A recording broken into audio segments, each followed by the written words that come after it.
Good morning, afternoon, and evening from wherever you are, and welcome to NerdTube. And it's time to talk a bit about the Friday night Smackdown, the most recent episode, which came out on the 9th of January 2026. I'm here with my tag team partner, Gaz. How you doing? Doing real well. So, here at NerdTube now, we're going to be doing reviews of Raw and SmackDown, and I'll be doing, hopefully myself and Gaz will continue the SmackDown reviews for you in the future. This was a very interesting episode, Ginger, more ways, sorry, Gary, more ways than one, because this was, first of all, a 3 hour episode, which I was personally dreading, to tell you the truth, regardless of what was on the card. You can always have too much of a good thing. And this also being one of the foreign episodes, as the WWE now are doing a tour around Europe and will obviously at some point end up in the Middle East for the Royal Rumble.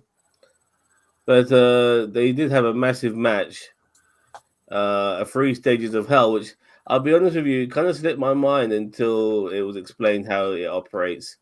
Basically, you have 3 matches with various stipulations, and that's what we had today. We had a regular wrestling match, we had a Falls Count Anywhere, and then we had a Hell in a Cell, a steel cage match. All 3 of these matches were for the WWE World Heavyweight Championship between Drew McIntyre and Cody Rhodes. But prior to all of that, we also had various other encounters and matches, and might I dare say the return of the Viper, Randy Orton. So before we go on to all of that, how did you find this? I keep calling it a pay-per-view. It felt like a pay-per-view. How did you find Friday Night SmackDown? A lot better than Raw. Because Raw was tied in with, I don't know if I watched Raw, but it was tied in with Stranger Things, so they did a lot of chaptering of the bloody matches, which felt I saw that. Yeah, it was terrible, and then they were having really horrible red and black lighting through the thing, and it kind of was distracting. It felt like I was in a Amsterdam brothel half the time. This was a lot better. I thought it was tight because I'm with you. I think you should make it 2.5 hours maximum if you're going to do anything. I mean, I think 3 hours is a lot for your brain. And plus, they've got to padded the thing out so much. I mean, there was padding in this, but it felt a lot less egregious than it has on Raw. And I thought the first bit where Randy Orton came back was great. It's great to see him back. I mean, I think this is what he's going to be doing now. It's like going away for a little bit and then coming back, to have matches. I mean, I think he had a neck injury or something like that, or he had a shoulder injury, I think. So I think that's why he went away, but he's back now, and it's good to see you back. Yeah, he's not a young man anymore either, as well. So he's more likely. I think. Yeah, and the wrestling schedule is going to take more of a toll on his body, as he's been pounding his body for the last 2 decades. Doing various RKOs and handicap matches and no DQ matches and God knows what else. Well, if you're 20 years in the business, which I think he is at this point, then you're going to have, actually, it's probably over that. More than that, in my opinion, yeah. When did he start, 2004? I mean, I would say about 25 years in the business, including what he did prior to WWE. Yeah, OGW and stuff like that. And yeah, I mean, that's going to take wear and tear in your body, and because the thing is for people who don't know, I'm trained to be a wrestler, so even at the stages I'm starting, I have wear and tear on my body, and I've been doing it nowhere near as long as he has, and he must have just as bad as wear and tear. That's probably why he gets injured a lot. Yeah, and I do like this sort of face version of Orton. It's sort of he's got the anti-hero vibe about him, which I do like, and this is a good Randy Orton face. People want him at some point to go heel. I don't want Randy Orton to go heel if ever, to tell you the truth. He's been a heel for most of his career. I do feel that he's at that legendary status now where, it's a bit like Ric Flair at some point. Like Ric Flair, regardless of him even hanging around heels, he was so popular because he was a legend that you couldn't boo the guy. You know? He transcended Yeah. the heel or face, I think. And I think, see, the thing is that the difference between him and John Cena is that John Cena really wasn't heel. I mean, he was when he first started, but then like throughout the majority of his big run, he was always a face. And this is the thing is, whereas Randy Orton's kind of like go between the two, and I think now he's in where he needs to be, which is like the sort of like edgy face. I'd say, like, you know, like, he's the guy that people want to come in, do a flaming RK on flaming heels, and then leave. Yeah.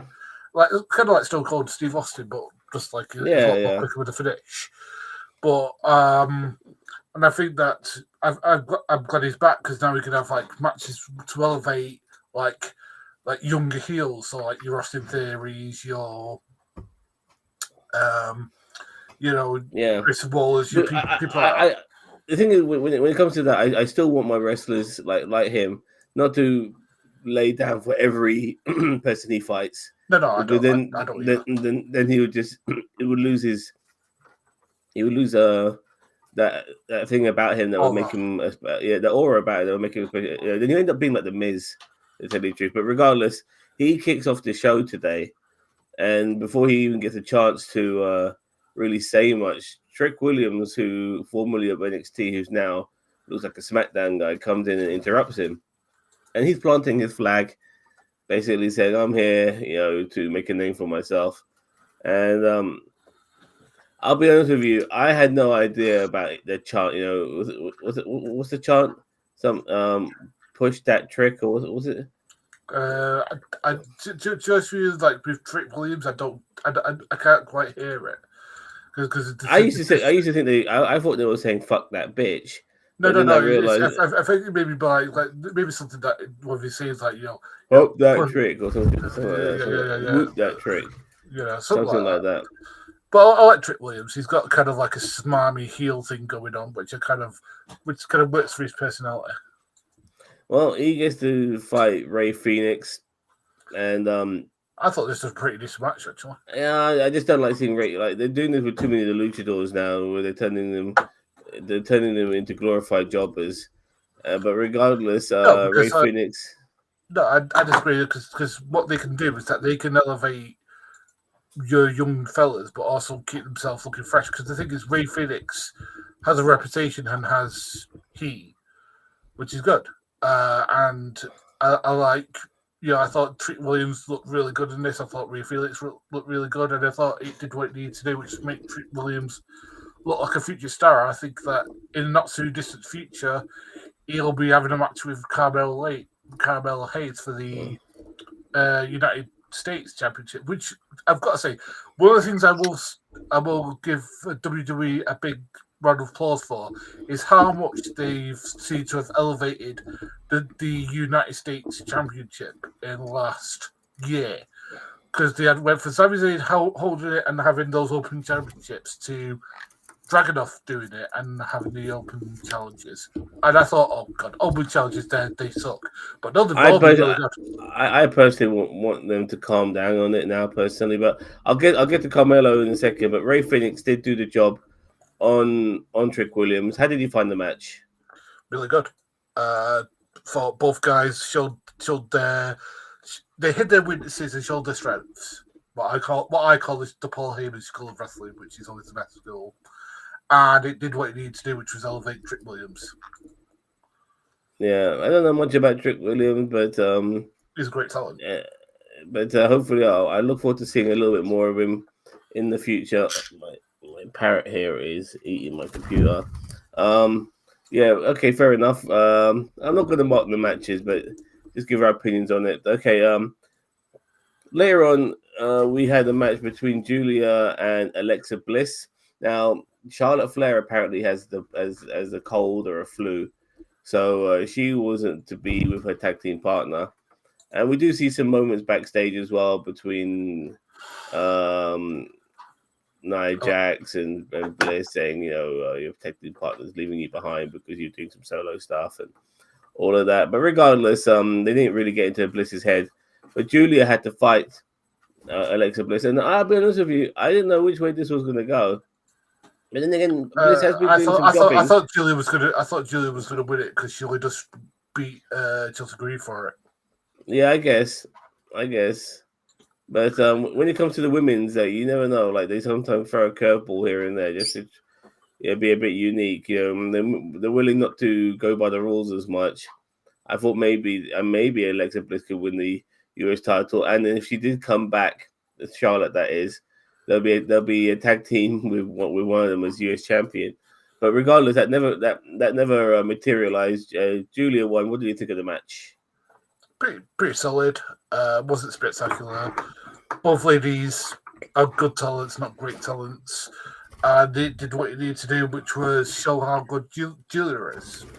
Kiana James, though, is very distracting at the other three for just being hot.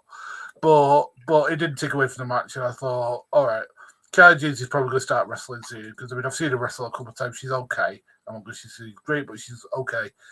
But yeah, Julia looks. I reckon her and Julia will probably what's the word, feud for the title going down the road somewhere, but I don't know when that will be. But so far, yeah, enjoyed Julia's run at the title, all 2 weeks of it. We had like a sort of mid-card main event in this episode as well between the MFT versus the Wyatt Six, and Six as in SICKS. I'm really happy with the result of this because the Wyatts have been kind of running away with saying that we needed some balance, and so the MFT. This was an 8-man tag, by the way. I forgot to mention.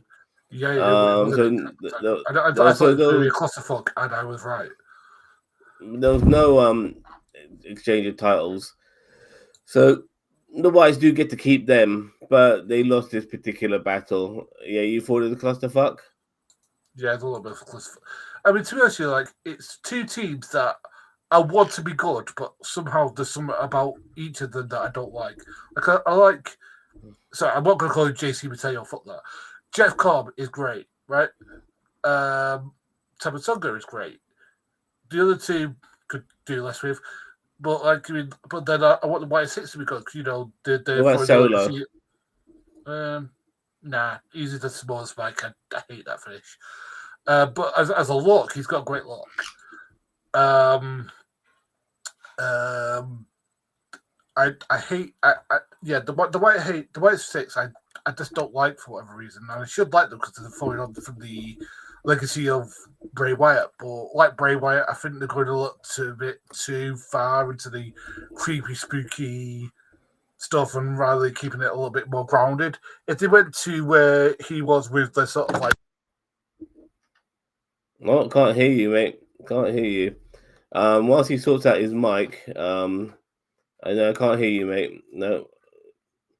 Hold on. Let me see if I can unmute you 1 second on my side. Sorry about that. Oh, you're back. You're back. Yeah. Yeah. So I'll just say, like, because I think if they went back to like the culty sort of like cult leaders side of Bray Wyatt, it'd work a lot better than this whole flaming mess. I don't know what they want to achieve from all of this. Look, I know Bo Dallas is the spitting image of his brother. I get it, and so in a way they were kind of influenced by that. Because when it came to Bray Wyatt's induction of his father at the Hall of Fame, they mentioned his dad. They mentioned his brother. And sorry, come on, Sonny. They mentioned his brother, and you can see how similar Bo looked to his brother as well. Like he looked just like Bray Wyatt, you know. He looked like Wyndham Rotunda, and so that's why they're doing this. But I don't know. I don't know what they want to achieve from this. They never really did a good job of pushing Bray that much anyway. Like he had to repackage himself a couple of times. First of all, to this goddamn children's host, and then he wore that mask and stuff. You know, like what are they trying to achieve here with this group, with this faction? I don't know. I mean, will they ever get anywhere? Now they're kind of like a face faction as well. You know, so I don't know. Like how far is this gonna go before it becomes stale, or they don't know what to do with it, or whatever? Like, I I really think that's don't already know. occurring because like all it is like creepy messages, flaming them having okay matches, and then that's it. Where is this going? I mean, because if it was a thing where you slowly seeing like different superstars start acting weirdly, and they start like saying like he's got the whole world in his hands, and there's some sort of like like takeover, like and the rest of the flaming what's the word roster is getting really scared because your Bite Six is like creeping over everybody and taking over their mind. That would be interesting because like you like how do you fight against a cult that's slowly like taken over, but they've not gone that route. They just keep on doing the same thing. And now they feuded with the FSTs.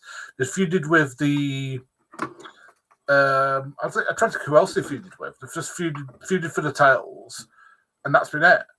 I mean, the thing is, there's no growth. There's no elevation of the people in it, and that's the thing is that all the people in it should be elevated by this time, and they're not.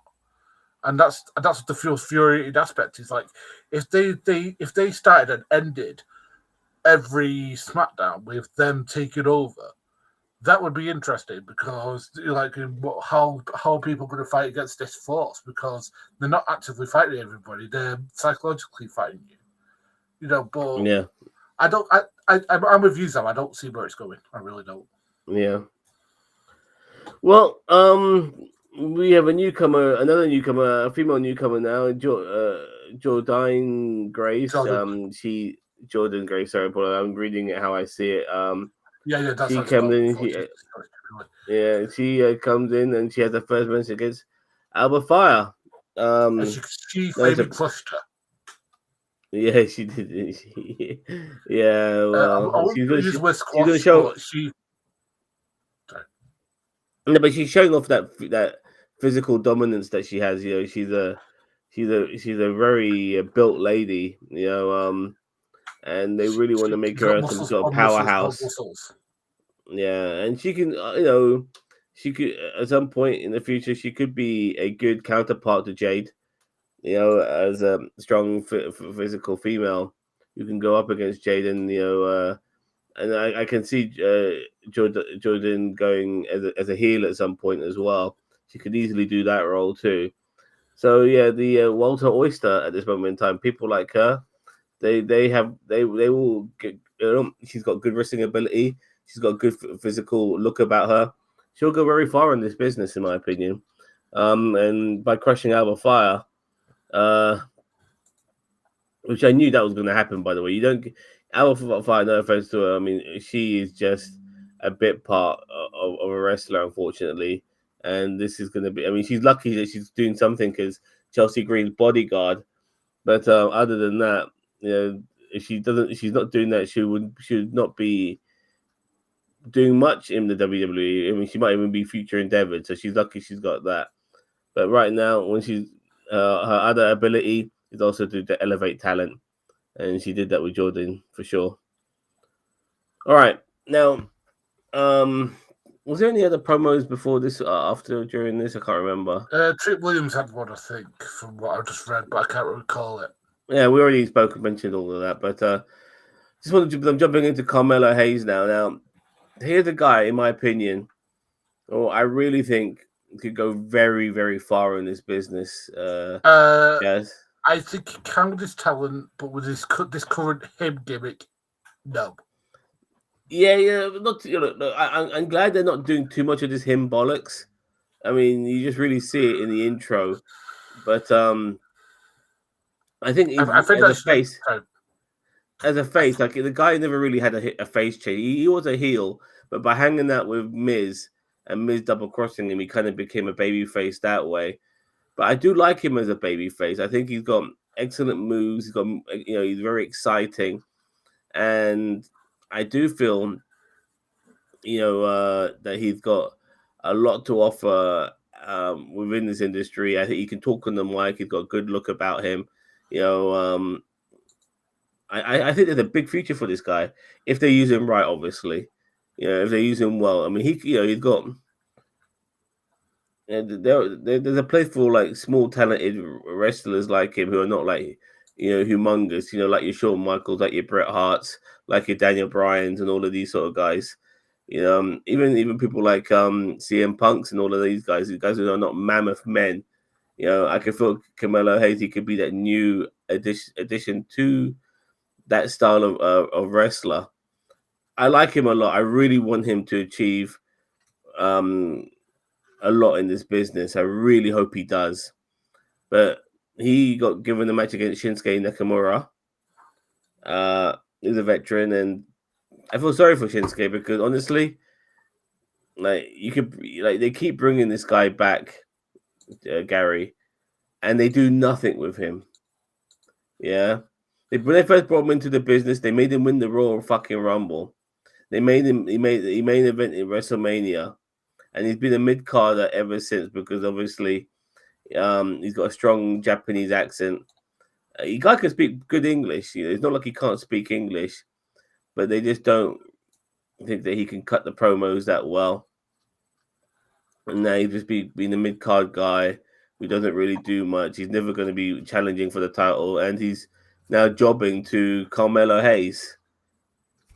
So I don't know what you want to make of all of that. The match itself was good, obviously, but just to go on to Shinsuke, I mean, do you think there's a point in him being in the WWE at this moment in time? To be honest with you, no, because when he came to WWE, I think it wasn't that long that he just had a match with AJ Styles that people thought blew the roof off New Japan. So so he had a reputation of being a great worker, but also being this charismatic guy, which he is. But the thing is that because he's Japanese, he's got a really strong Japanese accent, and it's like, well, the thing is like, don't have the guy speak, have someone speak for him. If you're going to do that, if you're going to bring him in, I mean, he can. But they do with Julia, but Julia can speak English, but her accent is also very strong as well. Yeah. So that's why this is why I hate the fact that WWE doesn't think we need managers, because they need like a Paul Heyman. I mean, Paul Heyman's doing it, but they need another Paul Heyman. They need several of them actually to say like, you've got a really strong accent, but you can really work. We'll put you with this guy. He's going to promote you as a face or put you as a heel. And the thing is that with Shinsuke, they've totally missed the flaming boat with it, because the guy's he's over 40 now. He's probably closer to 50. And it's like how much longer is he going to be in the business? And if I'm him, I'll go, right, the last couple of years of my whatever I'm going to be doing it in New Japan. Shinsuke has no reason. Shinsuke has no reason to be in the WWE at this point, but let him collect that TKO money. I think it'll be New Japan, to be honest with you. I think this may be his last year. I think he might have last match with AJ, and that might be just him. No, just that when he had his match against AJ at WrestleMania, it failed to live up to the hype, and unfortunately that was also they had a WWE match rather than having a proper wrestling match, and that's the problem. Yeah, I agree. But then that also is downfall. But you can't keep bringing this guy back and not giving him a run of any sort. Like it is like just to job him out constantly is a waste of his talents. I agree. You should keep collecting that TKO money, but when you see people like him coming in now, and you just know, all right, fight Carmelo Hayes, he's going to lose to Carmelo Hayes. He's like Carmelo Hayes' second opponent. It's like, come on, like, what are you doing with this guy? Anyway, it was a good match. Great. Because I think Carmelo Hayes is a good wrestler, and Shinsuke is also an excellent wrestler. And I think what it also showed with Carmelo is that I know when Carmelo's fighting people of his sort of style, like Johnny Gargano or Dragunov, or a member of the what's the name of that tag team? One guy's got a mask on his face, the other guy's a Brit. What's his? When the Spanish guy with the mask, Fraxium.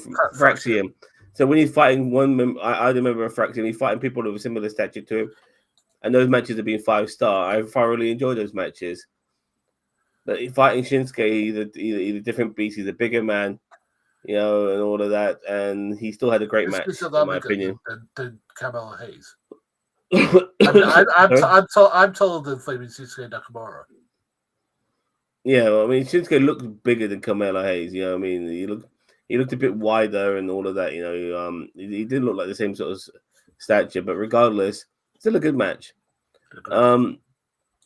So this is what we were building up for, and I got really pissed off with bloody social media.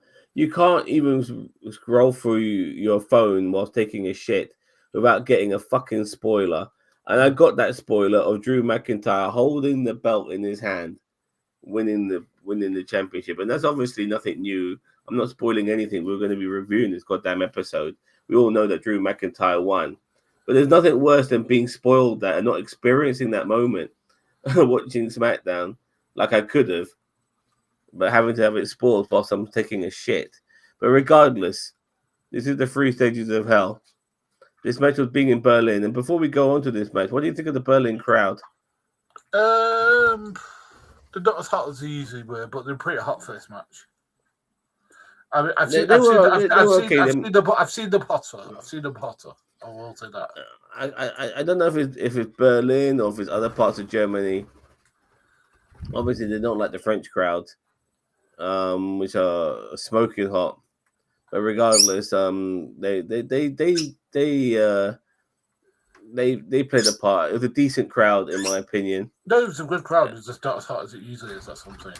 I always get a bit worried because obviously, you know, when you're going to European countries where English is not the first language, you always worry. I mean, how well are they going to pick up on what's being said? You know, I remember once many years ago, which was the introduction of Santino Marella. They did a Raw in Milan. Remember? Yeah. He came out of the crowd to be Umaga, from what I remember.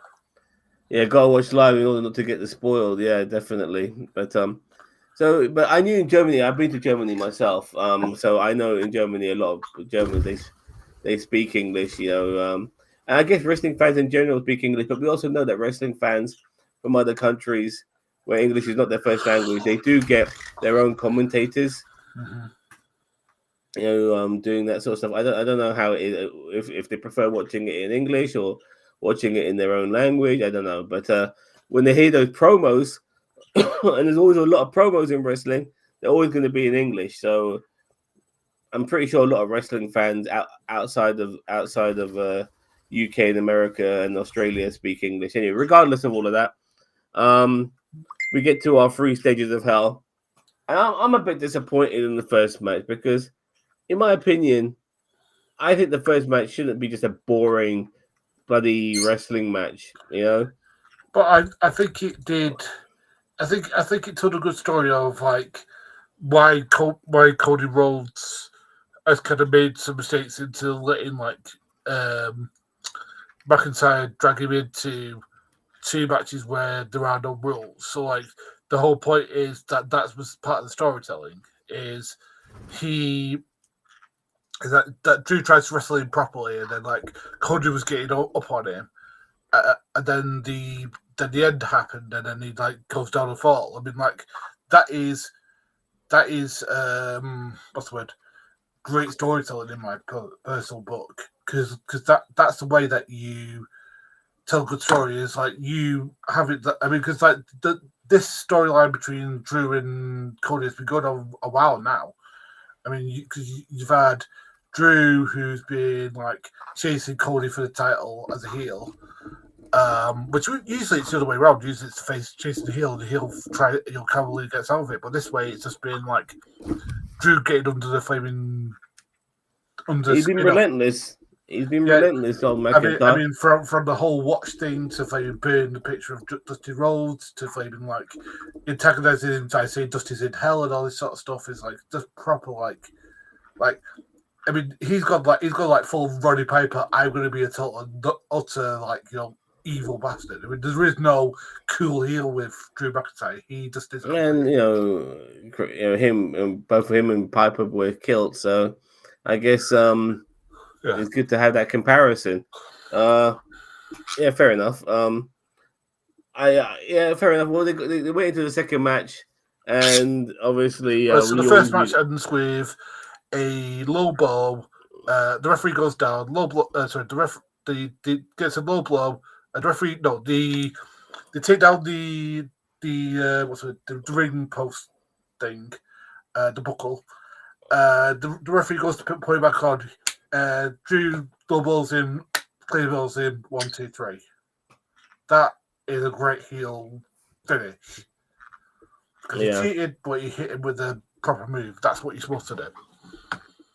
And then I thought the second match was incredible. The flaming no falls out where they kicked the shit out of each other. Like, I know, but you are expecting. This is the problem with 3 stages of hell. It always goes to the third stage, so you are expecting Cody Rhodes to win it. So as far as I was concerned, hurry up, Cody, get this goddamn win so we can get into the final match, which in my opinion is where it's at. And Cody did get the win, obviously. He got put Drew through a table. He put it through a few tables. He did a splash off the flaming entranceway. Then he went to.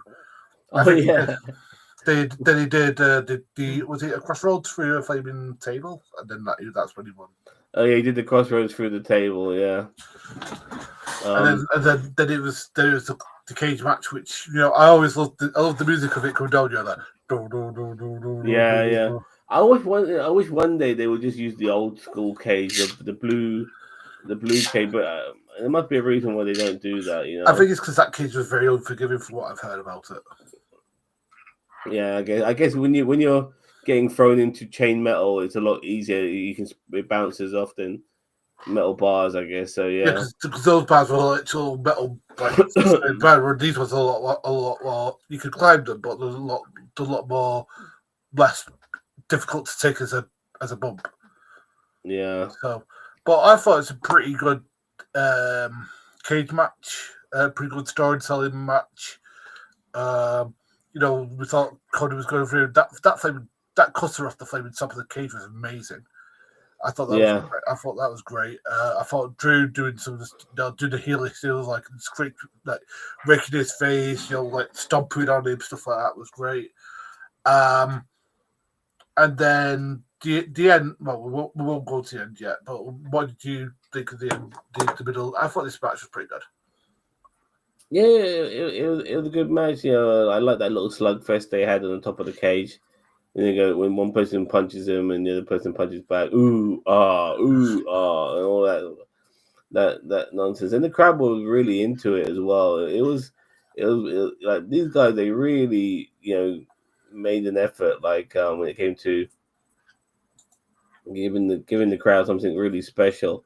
And I enjoyed it, but I'll always. This is the next thing. Now we know. This is the final match. How's it gonna? My mind is to okay. Sorry, she can't stop biting me right now. How is this going to end?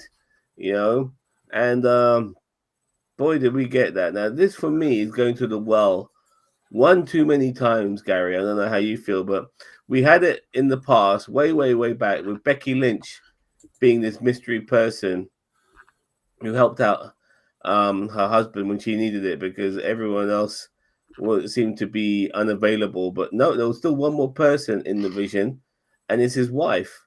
And she was this mystery person, all masked up, wearing full black and stuff. And then more recently, we had oh god, why is his name escaping me? You joined the vision. Gary. Which one? Logan Paul. A-Town Down Under, dude. Oh, Austin Theory. Austin Theory, yeah. Austin Theory coming in. People thinking it was obviously Seth Rollins because he was doing the stomp and stuff. But he came in during War Games and finally showed himself up on Raw and revealed himself, and lo and behold, we got a new member. And now they went to the well again, and I don't think this does Jacob Fatu any favors whatsoever. Yeah, personally. They need to get rid of this whole flaming man in black shit. Just let him come out in his full gear, just like come out for the crowd or something.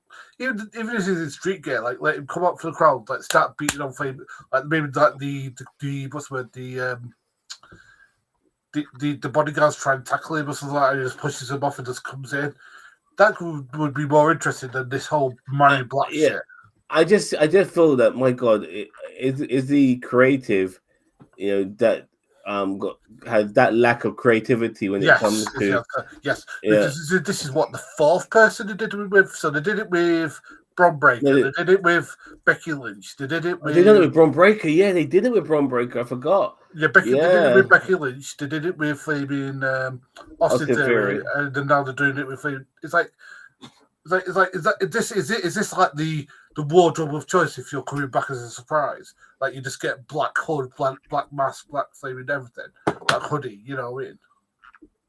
Yeah, I would have had Jacob Fatu come through the ring mat. I wouldn't say come through the ring mat. I mean, that's a bit of an Undertaker gimmick personally, but I would have had him just like come through and stuff like that. Madman, start taking out both guys, but then focusing mainly on McIntyre before before Cody had enough, and somehow Cody and Fatu's quarrel means that Drew was able to escape, which is what he did. And but I don't even like the idea of Fatu being in there in the first place. I didn't want him there. Like, Jesus Christ, just have him come back. Just come back as a credible. Like, I'm back from injury now. I'm ready to fight. He doesn't need to come back this way. It's because every comeback has to be a surprise now. It's like no. You could just have a guy just come back. Like the Triple H comeback, everyone knew it was going to happen. He was even more over when he came back with the black with the jean shirt, with the flaming everything in flaming Madison Square Garden. He came back to a massive entrance. The Undertaker came back with the dongs and flaming, and people knew he was coming back. So it's like come on, can we give somebody like the star treatment? Give Flame. I agree. The star treatment, like give him flaming like pyro, give him flaming like. Give him some vignettes and stuff. Coming back. Yeah, exactly. Give him the entrance. He's got the MFT and all of that. He can go after them. There's good ways, start and all of that. They're trying to do this thing where it's Drew who injured him, but as I said, it better not be, because that's just too simple. You can still go after Drew later on. Like, it's not like he's you make people forget. Drew's got beef with everybody. You know what I mean? So you can always go after him, but I just this didn't do anyone did, in my opinion. Mainly Fatu in any favor whatsoever, because he had a lot go. He had a big momentum behind him before he got injured, and I did feel the WWE are blowing it again. Taker has gone his fair game now. Yeah, I agree, but then give it to people who where that sort of shit works. Like give it to the White Six.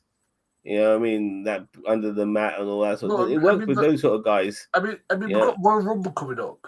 And the fact is that, like, and maybe Cheetah and yourself will agree with me, the list of people who can win it are 4 people.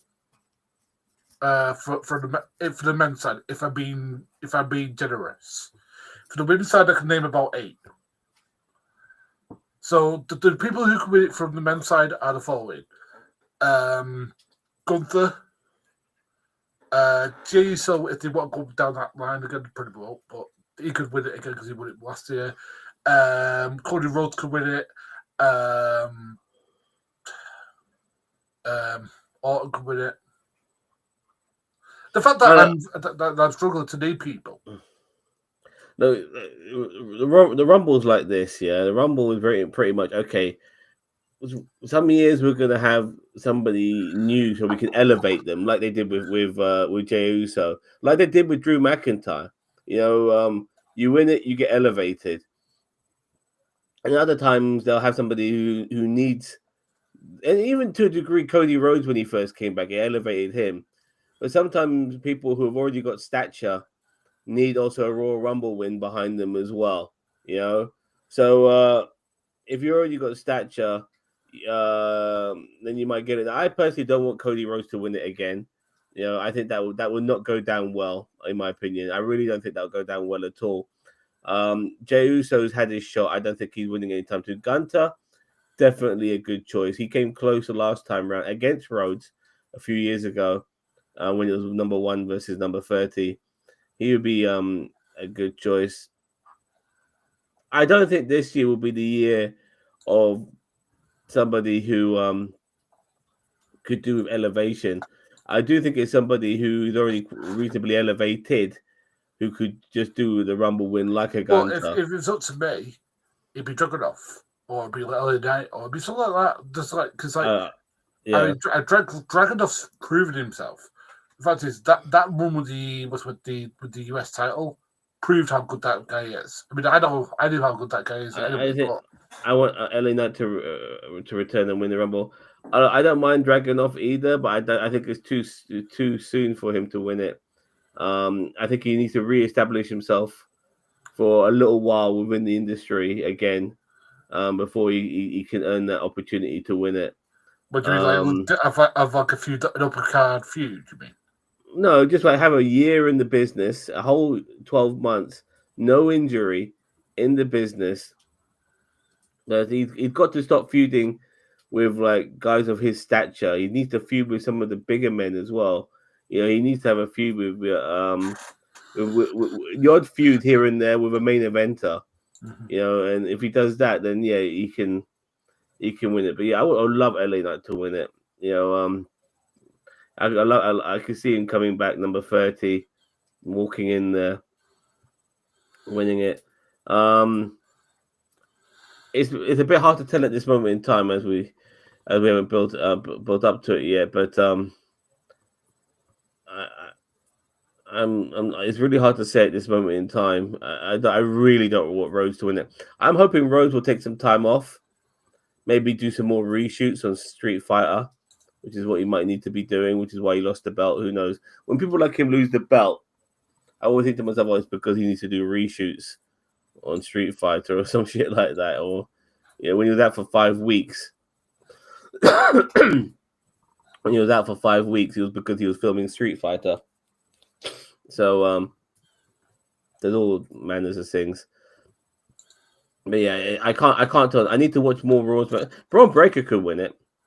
Yeah, because they built the guy up. Yeah. But the fact that like he didn't beat CM Punk, I don't know. It was a good match, Like there's a long. It's not like Braun Breaker is not going to win anything soon, but I think the problem is the WWE didn't want to do 2 title changes on 2 TV shows. They couldn't do a title if they did a title change on Raw, that might have diluted what happened on SmackDown, and so they didn't do that, in my opinion. So that's why Braun Breaker won, so lost against Punk. So it would be a bigger deal when Drew McIntyre beat Cody Rhodes. So that's just my opinion on that. I'm trying to think of who else. Maybe Seth Rollins comes back and wins it. He'll be back from his injury in time. Obviously, there's Roman Reigns, who I don't want to win it when it comes to all these bloodline guys and stuff like that. I don't know. Is it going to be somebody who needs to be elevated? Who needs to be elevated within the WWE who could do with a win? Gunter could be definitely one of them. But he's already a former WWE champion. Sorry, World Heavyweight champion. I can't really think of anyone else that comes to mind. I'm sure there are. LA Knight just being the only other one, but yeah, but they would be giving Breaker the Uso treatment. Challenge Punk, loss, win Rumble, face Punk at Mania, again then win. No, thank you. I never thought of it like that, but that makes that is absolutely correct what you said. Yeah. I wouldn't want that, but maybe he doesn't face Punk on his own. Maybe it's a triple threat match. Maybe Seth Rollins injects himself into it as well. saying that's my belt, I never lost it or whatever. You know what I mean? And Yeah, I make think it the a triple person threat. who beats Punk is going to be like, so as I said, should be someone like um, a Dragunov or something like that, or even Sami Zayn. Like somebody should beat him. Sami Zayn, I'm so happy you mentioned. There's a guy who's paid his fucking dues, and if it wasn't for last year's Rumble winner being Jay. Jey Uso, I was very likely to think that this year could be Sami Zayn. But I don't think they're going to elevate a wrestler. I think they're going to give it to somebody who's more established. Um, Even though there's an established, people say that Sami Zayn's established. Sami Zayn is not main event established. You know, No, he's on but the cusp of it. he's done recently this whole thing of he wants to go for a title. So why not make it go to me? I He'd mean, been like, wanting to. He'd been wanting to. You know, he'd been wanting to go for the main event. He'd been talking about how he should be winning stuff for a couple of years now. This is no, but nothing new this from could be Sam. this could be a heel turn. This could be a Oh whole. no! If he heel turn him, they've wasted the opportunity of the crowd wanting to back him. The crowd wants to back this guy as a baby face when he wins the belt. No one's going to appreciate him winning the belt as a heel. You know, what's the point? I mean, this is Sami Zayn who wanted to win the belt all the time, and then he finally wins it as a bad guy. That's just no.